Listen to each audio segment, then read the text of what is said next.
Okay. Is it, you put it on camera there? Yeah. Right there. Okay. So you were on D-Day, right? Yes. Yes. Omaha Beach, correct? Yes. Okay. And what wave? First or second wave? First wave.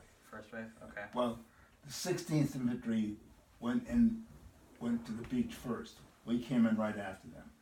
They never got off the beach. Okay.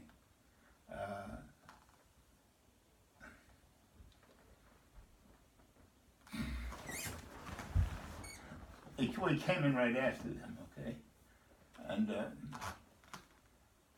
16th Infantry, the 116th Infantry, and the 115th Infantry of the 29th Division came in on our right. Okay. The 16th and 18th Infantry of the 1st Infantry Division came in on the left at Omaha Beach. That's the way the setup was. The 114th Infantry of the 29th Division was in reserve. The 26th Infantry of the 1st Infantry Division was in reserve. So they followed us in later in the morning probably. What, I don't know. Go ahead. Yeah. So what was, I don't know, like what was going on to the beach? What was that like?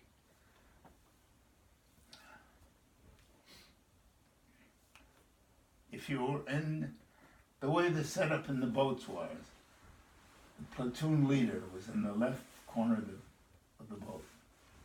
Behind him were the three squad leaders, the 1st, 2nd, and 3rd platoon. Behind him was a rifleman, and the 4 BAR men, okay, 3 BAR men across. I was on the right-hand side of the boat. I was a BAR man, okay. And then the rest of the platoon, and the platoon sergeant was at the right rear of the boat. And he was pushing people out if they didn't want to go. That was the setup in the boats. Yeah. And so what unit you were? What unit were you? I was with the 1st Platoon, B Company, 18th Infantry. Okay. And so that center of the beach, right, kind of in the middle. You know, I couldn't tell you. I'll be honest with you. None of us hit the beach on our marks. Okay, we didn't hit them on our marks. I think we drifted from right to left. I'm not sure. No, I guess the other way. But we never hit the marks that we were supposed to hit on the beach. Yeah. And the German 262nd Infantry Division was encased on the beach and echeloned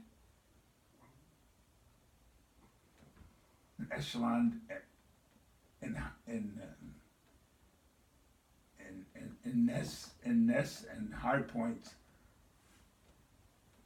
down to the water, almost to the water. Okay. What was like the scariest thing on the beach?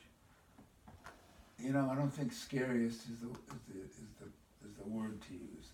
We were trained. I don't know if you know it. We were trained to the point that we could do this by road. Okay. The thing that really upset us, I think most of us, you either died on the beach or your platoon was shattered. Okay. And you gotta understand, the platoon acts like a team. Okay. Within that team, there's a BAR man. He's a fire base for the thing, and the rest of the platoon, acting on the orders of the platoon sergeant or the platoon leader, maneuvers to take a position. Okay, that was shattered. We had from the water's edge to the base of the hill, which gave us some shelter. I think it was about 200 yards. So we were just a scattered bunch of infantrymen. That's what we were. And when we got to the defilade of the base of the hill, which provided us some shelter from the terrible automatic fire and gunfire. People who were leaders took over. I was not. I was 18 years old. And so we got 2 or 3 men. They'd say, "You would be our man. Come here." A guy with a rifle and a rifle launcher. A guy with various things, and we'd take off. Okay. And for the rest of the day, as teams, not as very coherent teams, but as teams, we took on every German strong point we came to. And by the end of the day,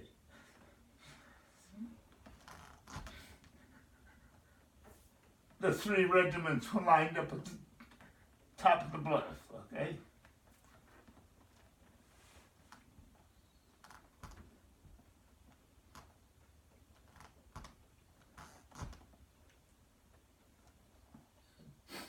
Go ahead, please. Oh, so how has being on Omaha Beach and then fighting throughout the conclusion of the war, how has that like affected your life coming back home? And Well, I don't know what would have happened to me if I had come back into a very stable situation at home. My family came here in 1902. My father established a business. If you look on the left-hand side of that wall there, he's on the history of Eastern Connecticut, commercial history of Eastern Connecticut. His younger brother he brought over from Lebanon, became a partner, served in the First World War. And my father built a 3-family house next door, and we lived in the house on the left-hand side. My uncle lived with us until he got married in 1929. And my uncle, I was in the hospital for almost 5 months after the war, okay? And I got home and they put me in the hospital at Fort Dix to check me over.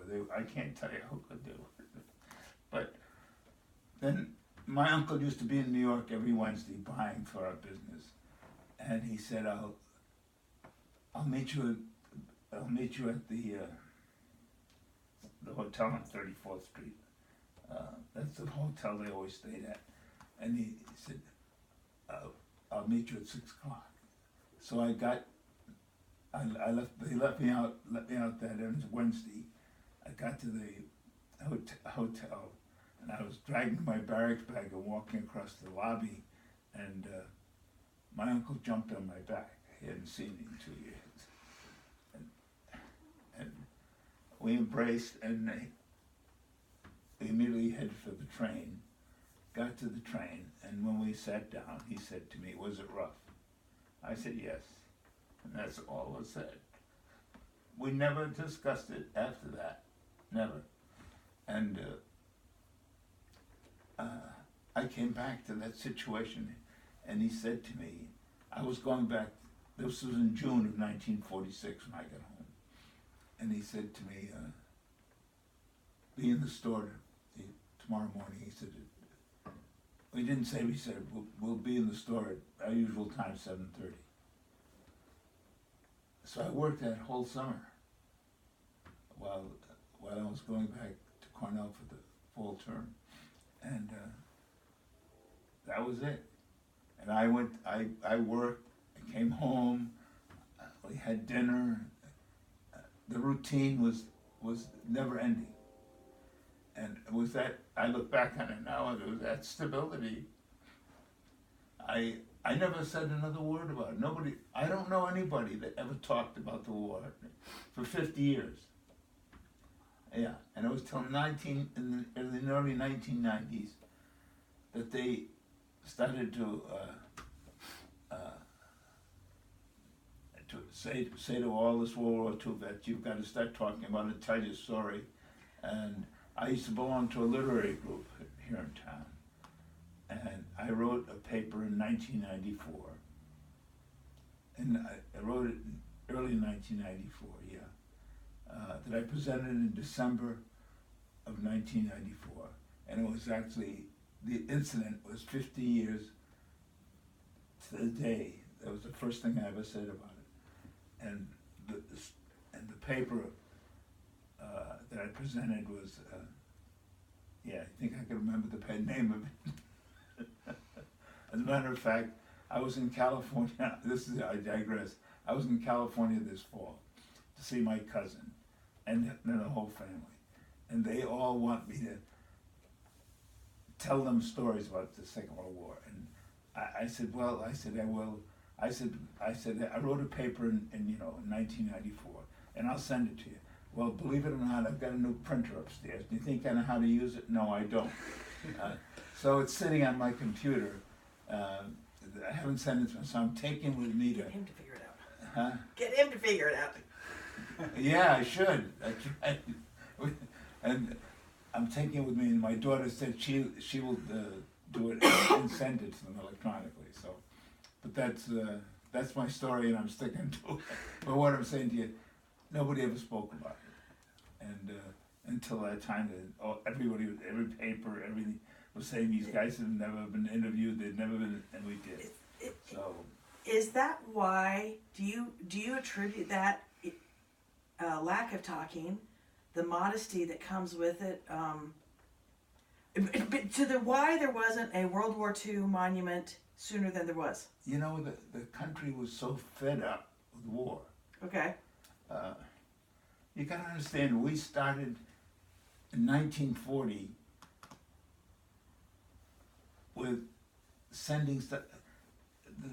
As kids, when I was 15 years old, 15 or 16 years old, you could go down to the railroad station and stand there, and these goods trains loaded with material for Britain Mm-hmm. would come by, and you could stand at one point. It would take an hour to go by, okay, and it would go up to Boston, and it'd be heading south. God, you can't believe the stuff that was going on, and the place became alive. Electric boat came up. I had 25,000 people building submarines over there. But you know that we did that, and believe it or not, that type of industrial intensity wears people out. And then you had the war, and you know, I'll tell you, I never read Roosevelt's speech the day after the war, day after D-Day. I don't think I read it. I didn't know it existed. And then I've forgotten what biography is. I forgot what biography it was. Oh, it was Black's biography of and he quoted that whole speech in it. It seared my heart when I read it. There's a man 3,600 miles away that knew what we were going through and verbalized it, okay? And, but I think the whole country was just fed up with war and everything, so everybody just shut up, you know, nobody wanted to hear about it. It was too intense. 20 people for this country had died. The slaughter in Europe was beyond comprehension. You know, I've never, there's one book, and it's sitting up there, and those little books up top there, that's a historical, it's a book that reviewed everything that was ever written about the Second World War. Yeah. And I'm trying to tell you something, God, I can't even. There was a study done by the Defense Department of the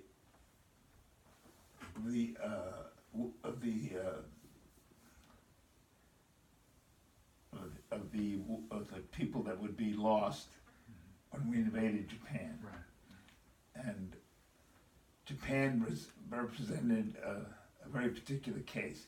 You'd have to take Honshu in the south and Kyushu in the middle, and then maybe the northern islands. But the Defense Department at that time was only going to take Honshu, Kyushu, Kyoto in the south,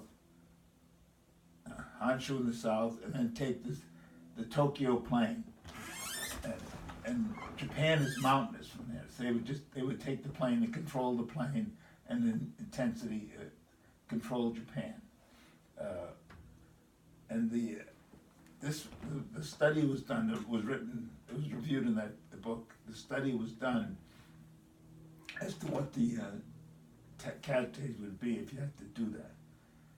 And in doing that study, I was able to dig out. I've never seen the figures. I've seen them in the New York Times.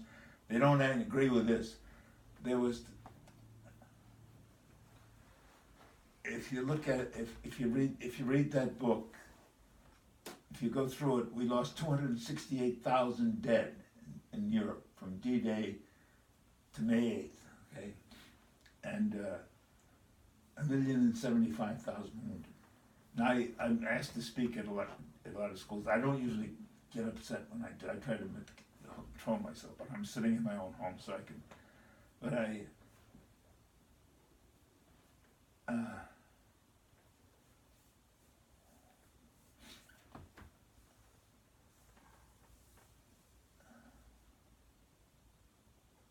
so I ended up just east of Pilsen, what was Pilsen in the Sudetenland. It was part of Czechoslovakia and was occupied by the Nazis, and that was the last time we took, and we were asked to stand down. And I know that in our company, there were only 3 guys that started out in the company that survived to the end. Okay. Now, I think the figure I remember, we had 700 men, other than the original men that started out, come through the company in 360 days. Okay. So if that was typical, you can just say that was typical of every infantry unit. You know, they all went into the grinder one way or the other. Sometimes they were sitting in a quiet spot for a week or two. The next week it was a typical infantry company, a typical infantry experience. I don't know if you know the 106th Infantry. The 106th Infantry Division was in the Ardennes in a very quiet spot as we came to the German border. Okay, and it was a brand new infantry. It was the brand new infantry division. And in fact, the guy that went to Cornell with me, I didn't know him at the time, wrote the book that what was the name of it? He just died, as a matter of fact, a couple of years ago. And he was a prisoner. He had the Schwerpunkt, the main thrust by the Germans. Was through that Ardennes again, and they hit the 106th Infantry Division. They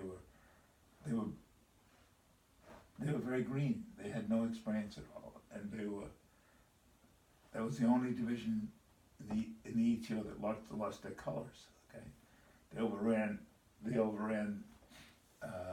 general's headquarters and took the colors in essence, and they had tremendous losses that day. In fact, the commanding general of that lost his son. His son was an infantry lieutenant in that outfit.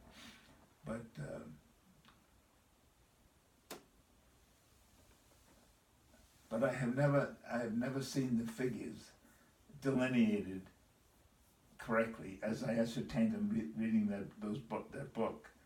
So it was 268,000 dead and 175,000 wounded. There were 60 infantry divisions, beg your pardon, there were 40 infantry divisions in Europe, American infantry divisions. There were 20 armored divisions. 86% of all the casualties in the ETO were incurred in infantry divisions, okay? If you break it down, and I don't want to bore you with this, but if you break it down, an infantry division consists of 3 infantry regiments, okay, and within then there's 3 infantry regiments. Within an infantry regiment, there are 3 battalions of approximately 800 men apiece. Okay, these are the riflemen, the BAR men, and the mortarmen. So, of the 40 infantry division, if you take it down, there are 2,400 men that do the fighting. So figure it out. 2,400 times 40. Yeah. That's no. And well, I'm 96,000. just 2,400 men. 2,400 men times 40. So 40. 96,000. So if you figure that out, you can see what the attrition does to in certain outfits when you get into the thick of it. I say everybody is either in a hot spot or they might have a day of rest of peace, but that's what happens. And if you take it and the rest of the casualties are incurred in armored divisions and engineering divisions and engineering outfits, and so. And if you figured that out, I've tried to figure it out. The Germans, when we broke out of Normandy, we went from Normandy, which is about 800 miles from the German border in the north, and maybe 1,000 miles in the south, okay? And God, we did that from July 25th to July 30th, and we were at the German border by October 1st. So when you're moving that fast, you're not incurring that many casualties, but once in a while you'd hit a German entity that dug in and said, we're going to stay here regardless of what, and you'd have to take them on, and that was fun. I don't mean to digress, so and answer this, but I'm a little bit, I get a little bit disconcerted when I talk about this. Yeah. So how?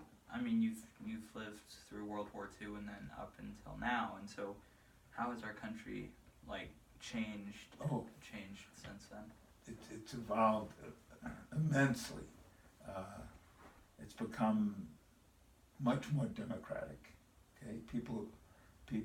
You know what? Let me say it was always democratic, but people have become much more aware of what democracy means. Okay, it's belied by the fact that they don't participate in elections. But I remember when I was a kid, go to church on Sunday, and they would all congregate. All my uncles and my father would congregate in our living room. I had my uncle, my father's brother, and my grandmother's mother's sons were there, and they would read the New York Times and the Herald Tribune. Now these were not educated people. They were all Republicans at the time because they were all businessmen. They would read the New York Times from one end to the other, and the Herald Tribune, and I could hear them discuss. They'd be speaking in Arabic and French and this and that, and they would talk about the world situation. So they understood what we were and how fortunate we were to live in this country. And before the war, if I told you how quiet it was in this town, you wouldn't believe it. Policemen walked the beat, okay, in this town. We had a town jail. It was on Franklin Street. It's where the Baptist church, the Negro Baptist church is now. That was where the jail was, and you could look, and there was never anybody in there because we had no real crime. My cousins, my female cousins, would go to the movies in the evening. In those days, you had 2 features, and they would get out at 11 o'clock, and they'd walk home. Nobody ever thought twice about it was so peaceful when I think about it. It was deadly peaceful, you know. But we had a couple of buckets of blood down on Bank Street where the poor sailors hung out and so forth. But you know, that was about it. And it didn't spill over to the rest of the town because the police wouldn't let it. There were signs, and I remember this very well because I used to go to the post office with my uncle sometimes. At night, he would walk down. There used to be a mail delivery at 9 o'clock at night, and he would we'd walk down and I'd meet my cousin and his father. We'd have a hot fudge sundae at the Boston Candy Kitchen, and he'd pick up the mail. And there used to be signs downtown at night in the early 30s. No sailors or Irish wanted. You know, it was. In that sense, it wasn't very democratic, but that was the way it was. And no, we had sailors on fort with no soldiers or sailors wanted. That's what it was. But yeah, so that. And when I came back, this town, people had overrun this area. People that we'd never seen before. It became much larger. People settled here. I remember when I came home, we had women working. One woman who came from the state of Washington. Okay, her husband had been in the Navy. He was a chief. She worked here for a lovely person. She was a great gal. Beautiful was. I had people, and from what my mother told me, we had people coming through here all the time, and the females would work in the store while they were gone, and it became much different. The equanimity had been gone. The old Yankees used to be the predominant group in this town. They ran everything. They were no nonsense bunch, a great bunch, you know. But you shook their hand on the deal. That was it. If you didn't live up to it, you were persona non grata. But everything changed, and it's never been the same since. Not that this hasn't been a wonderful area to live in, and I still think it is, and both weather-wise and personal-wise, it's been wonderful. But that changed, and the rest of the country changed. The South changed dramatically after the Second World War. The exodus of black people to the north who served in factories was overwhelming, and it became. It was a much different country, just much different. We were no longer a country of little neighborhoods and small towns. We were part of a homogeneous country that had, you know, it felt that way, and you know, people that lived up here weren't aware of what the South was all about. When I went south, I was dumbfounded. Okay, absolutely dumbfounded, and we just learned about the rest of the country. You know, it became, I don't know, much different through my eyes. Sorry, go ahead. Oh no, that's. Go ahead, ask a question.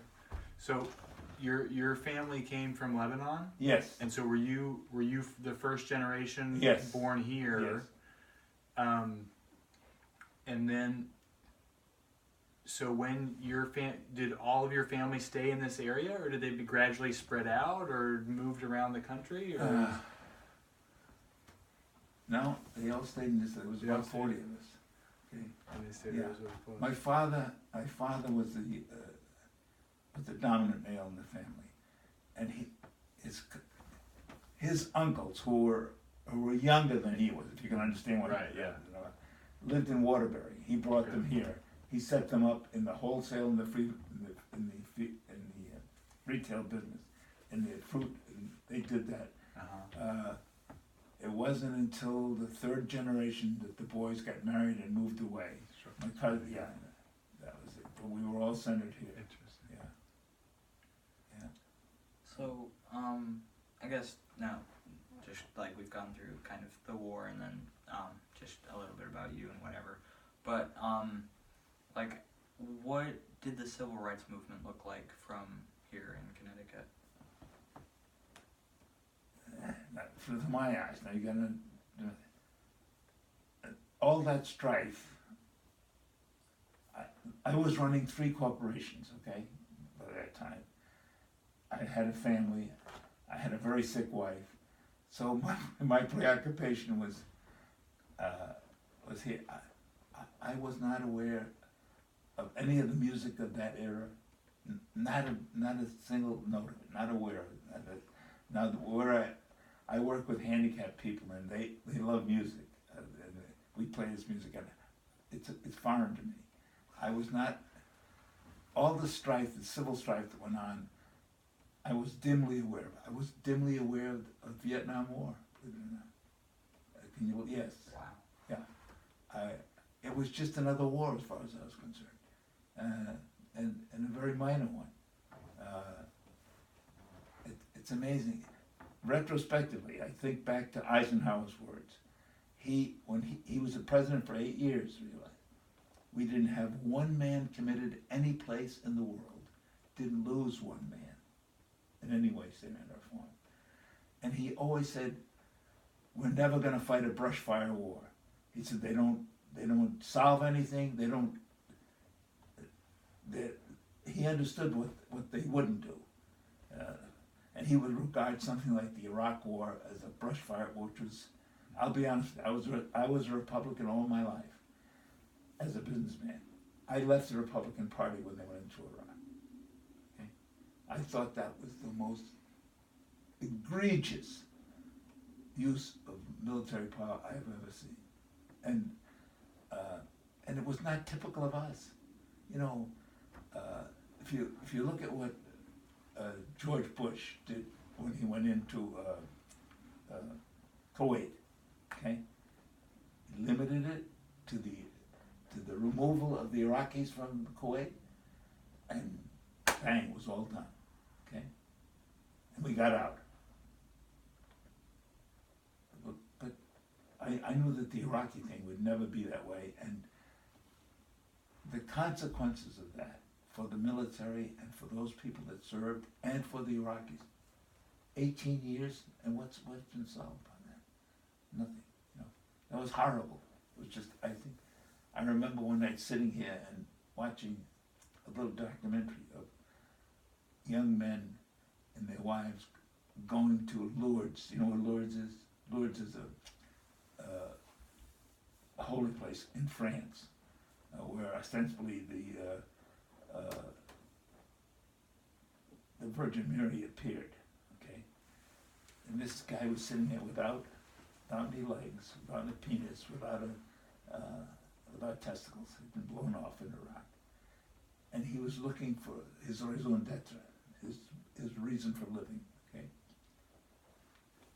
You're never going to find it there, I can tell you. I've been there. But that's what a war like that does, okay? Now, in the Second World War, we had so many men horribly burned that the Army built the largest burn center in Texas. I don't know if you realize this. Yeah. It was an enormous hospital to give these men the best specialized service that they could give them, okay? It did not resonate with the rest of the country because those men were isolated. But we brought thousands of men who had been horribly burned, okay?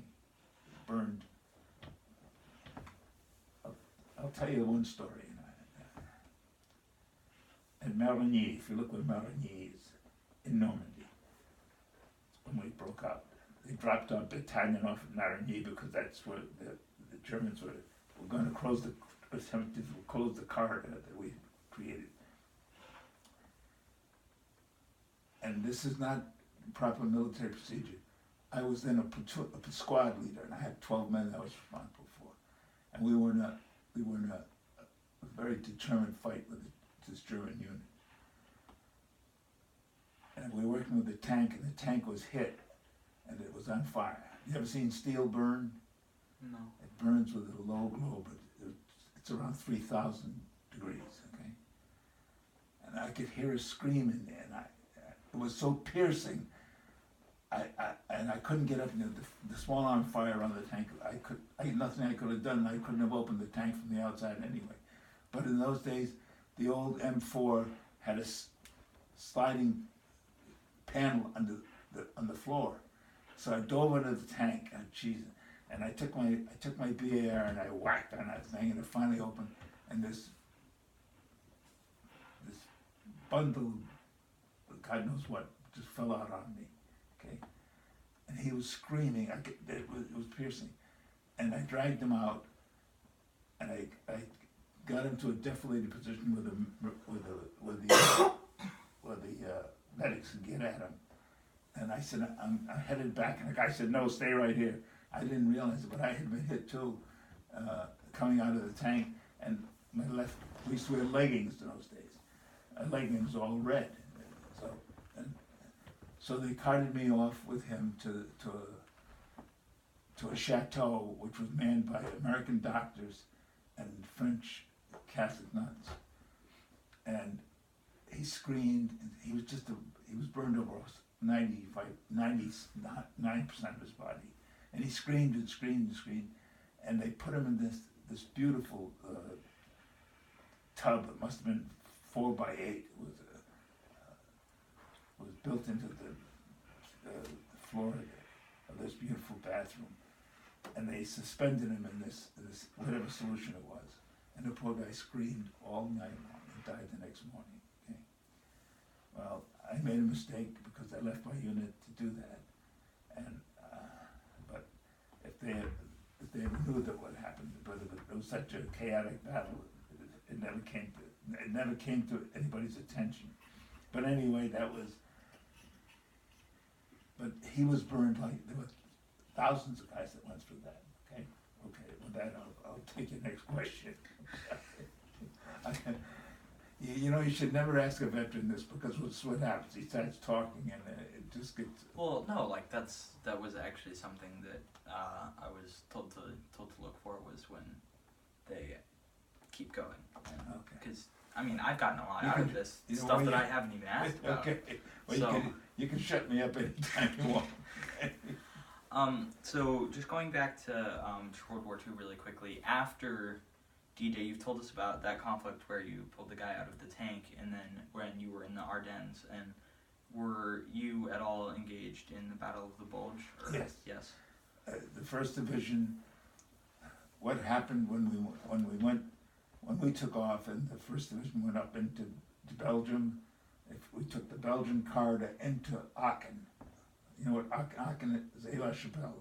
It was the seat of the Holy Roman Empire, and the first German city which we took. Okay. The 16th Infantry went to the north of Aachen. We went to the south of Aachen, and 26th was going through Aachen. So we surrounded it. They brought every unit they possibly could. The German defenses were wide open at that time, and the minute they saw we were at the gates of Aachen, they brought every unit they possibly could to oppose us. Okay, so the division commander divided us up, and we were going to encircle it. It took us 30 days to fight our way around it. Okay. Wow. Yeah. And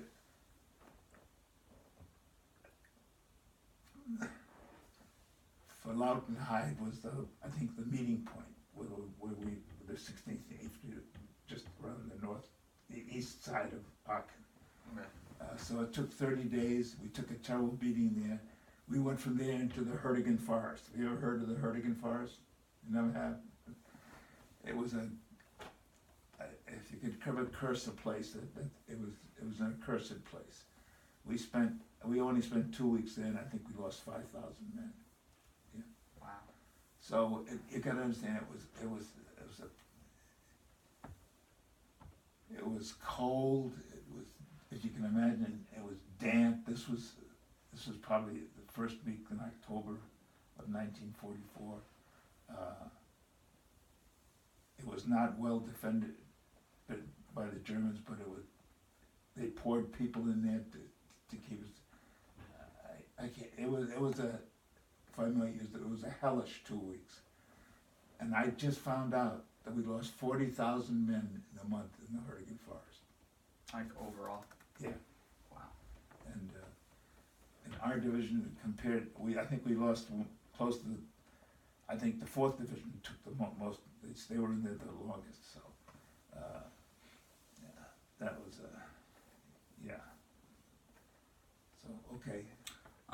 Just last question. Do you have is there anything that you would say to like young people now? Is there anything that you really think that they should know, and or anything that, like, from your experience, that you think that they should know or that they should do, or Yes. is there anything?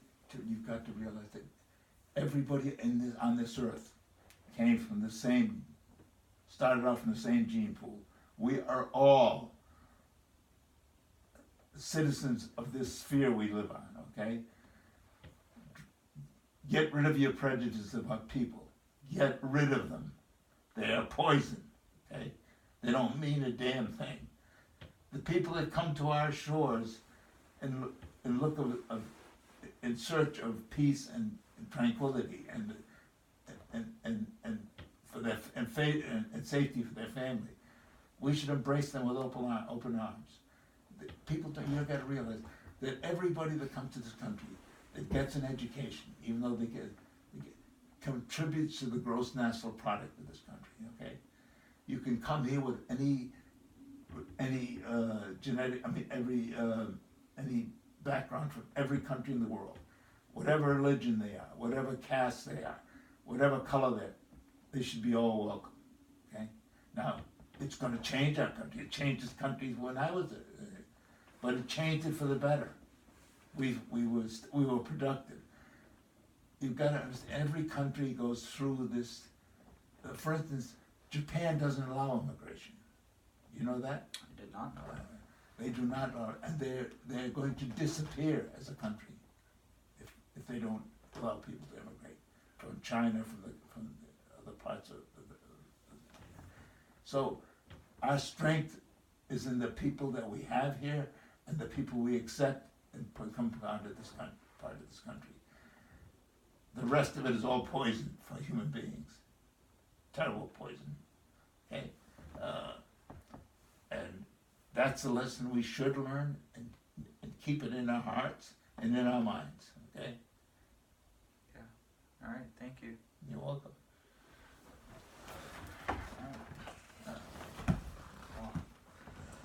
Okay. Oh yeah.